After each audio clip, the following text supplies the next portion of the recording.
very simple. We're making deals, and people are paying tariffs. Countries are paying tariffs. I'm telling you, these countries are calling us up. Kiss. 是吓不倒、压不垮的，害的是各国人民的共同利益。 Dunia saat ini sedang berharap agar dialog dan diplomasi bisa kembali menjadi solusi utama di tengah ancaman ekonomi yang terus berlangsung antara dua raksasa ekonomi dunia.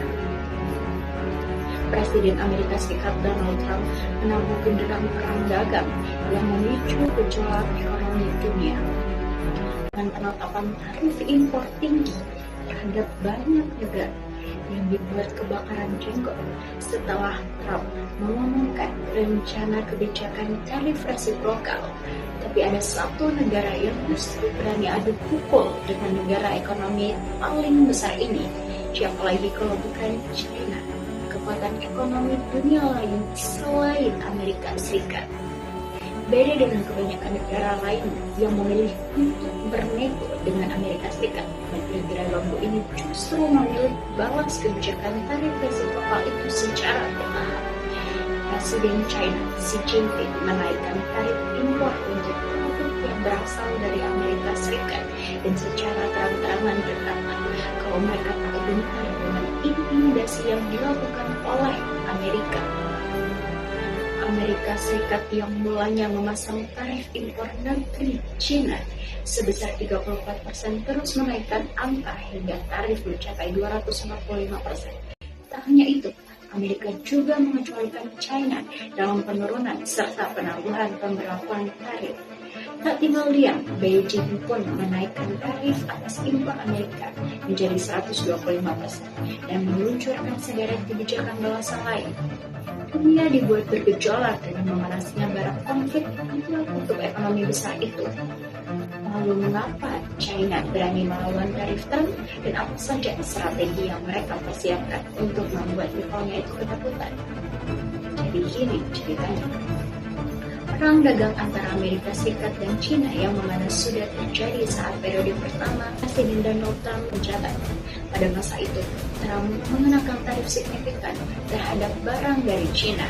Saat itu, China menanggapi dengan tarif balasan atas produk Amerika Serikat. Pada Rabu 2 April 2025, Trump mengumumkan tarif timbal balik khusus China. Trump awalnya menetapkan tarif 34% sebagai balasan.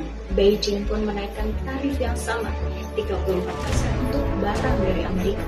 Merespon langkah China, Trump menambah tarif impor China sebesar 50% sehingga totalnya menjadi 100%. Karena awal jabatannya ini sudah menetapkan tarif sebesar 20%. China pun menolak tunduk pada tekanan Amerika Serikat dan kembali membalas langkah Trump dengan menaikkan tarif menjadi 84%.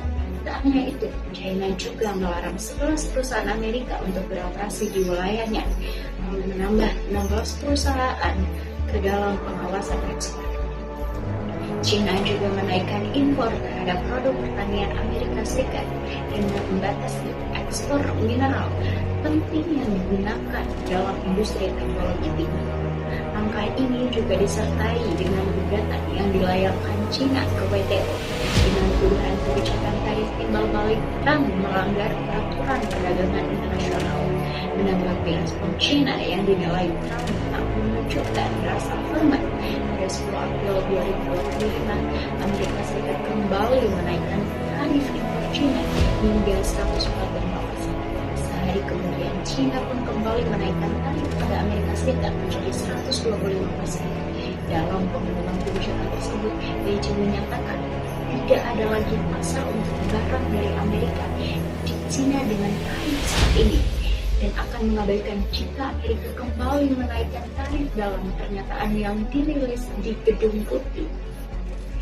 Amerika pun bakal menaikkan tarif terhadap impor China menjadi 245% karena merupakan akibat dari tindakan balasan Beijing. Respon itu, China menegaskan tidak memimpin perang dagang, namun tidak takut untuk melawan Amerika Serikat. Trump menggigit lidahnya sendiri. China enggan bernegosiasi karena merasa negaranya dibully oleh Amerika.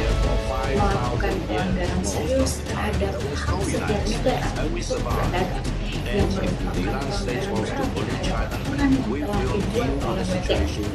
Dan sekarang Trump meminta China agar mau bernegosiasi dengan mereka, terutama pada tarif barang-barang elektronik, karena sebagian besar barang elektronik Amerika Serikat diproduksi di China, mulai dari spare part, baterai, sampai dengan barang jadi.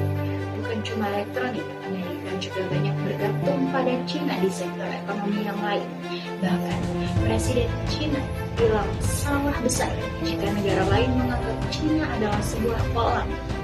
China adalah sebuah samudra